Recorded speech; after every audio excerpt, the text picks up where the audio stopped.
Okay, so today's video, very simple. Today I'm going to replace my nylon thrust pad. That's the black little pad up here which engages and disengages our rear clutch. So basically I'm going to replace that with a brass thrust pad. So I've purchased this from SB Fabrication and Parts. Excellent part. And good news, SB Fabrication Parts now have a website, so mopartsoz.com.au. I'll link that in the description below. Excellent website. So well set out. Pictures of everything you're buying. It's really a good website, so I'll highly recommend that. No affiliation with SB Fabrication Parts. So, very simple video. I think we're only going to need one tool. That's going to be a half inch spanner. That's it. So, I'll show you how to do that. Simply, half-inch spanner, 4 bolts on the motor. So, loosen them off, remove them completely. Once we've done that, the whole motor will slide off this way. It will take our clutch with it. Once we've got the clutch and everything off the mower, it's just a matter of sliding that off the PTO shaft, sliding the new one back on, reinstalling the engine. So simple.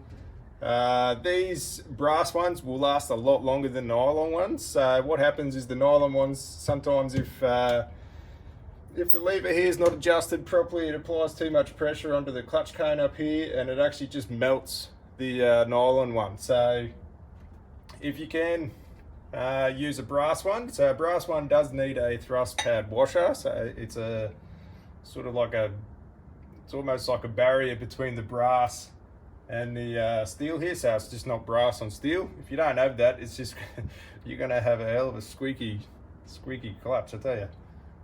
So don't forget to put that on there. This will come as a kit. So I bought this as a kit.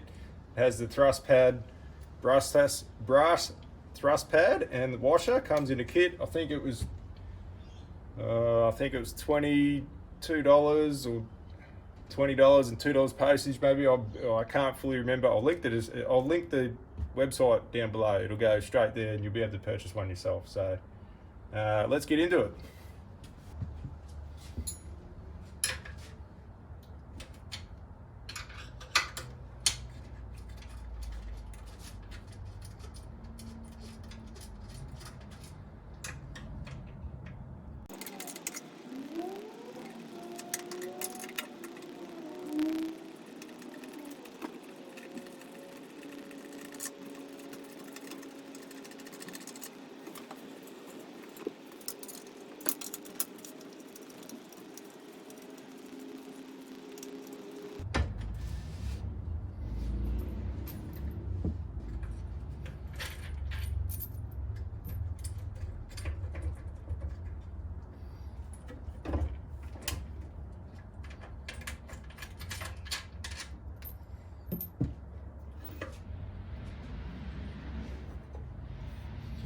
Alright, so I've removed the 4 bolts that are holding the engine onto the mower, and that's it, guys. So now you'll see I'll pick the motor up, I'll slide it that way. As I do that, it's going to slide off the PTO shaft, and once we've got that, I'll give you a bit of a close-up. So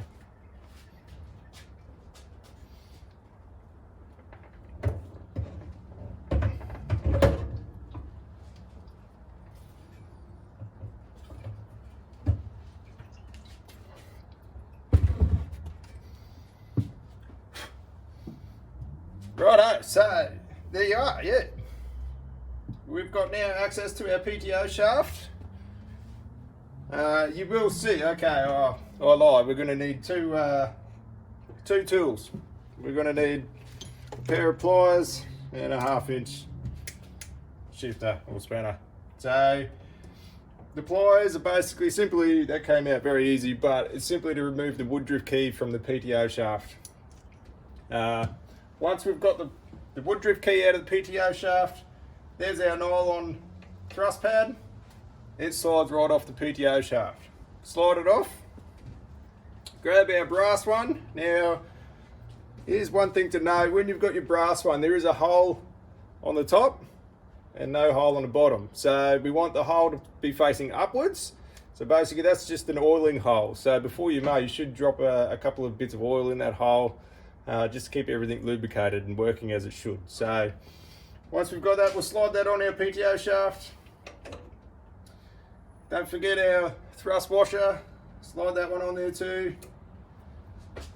Put our Woodruff key back in.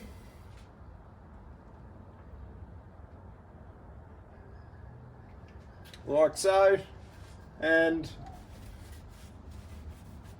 now quite simply lift the motor back on, 4 bolts back in, and I'll show you, you may need to adjust our bolt here, which basically adjusts how far our clutch cone pushes into our clutch. So once we get that on there, I'll quickly show you that.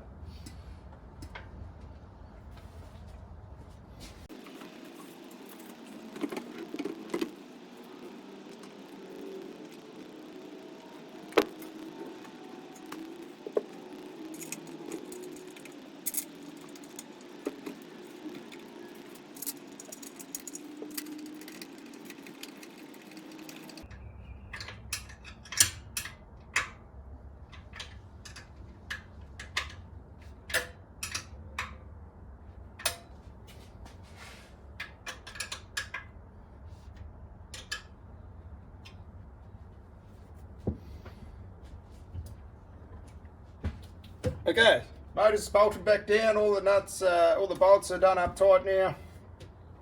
One thing to note, when I tighten them up, don't just tighten one all the way down, crank it up, do the next, don't do that.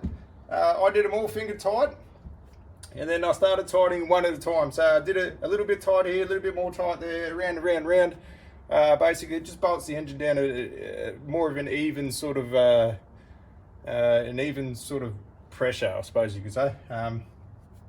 Anyway, engine's bolted down, clutch is all operational still. You can see the reel still spins, everything like that. Now we've got our new brass thrust pad up here. We want to make sure that our engagement lever is adjusted correctly. So currently the reel is engaged, the clutch is engaged. To disengage that, we want to push this down. What this is meant to do is push our clutch cone into our clutch, separating the clutch cone from the clutch cork. So basically we need to make sure that the clutch cone pushes in far enough to disengage from the cork. If it's not, it's quite a simple thing to fix. All we have to do is adjust this nut and bolt here. So basically screw that in further. As you screw that in further, it's going to push your clutch cone further into your clutch. So in my instance, I don't actually have to adjust anything. As you can see, I've disengaged the clutch, and as I spin the clutch, you can see the reel's not spinning. So if I engage the clutch again, reel spins. That's exactly what we're looking for. Disengaged clutch. So lucky me, I don't have to play with that. We've got a locking nut here. I'll lock that back down. Make sure that our adjustment stays as it is. So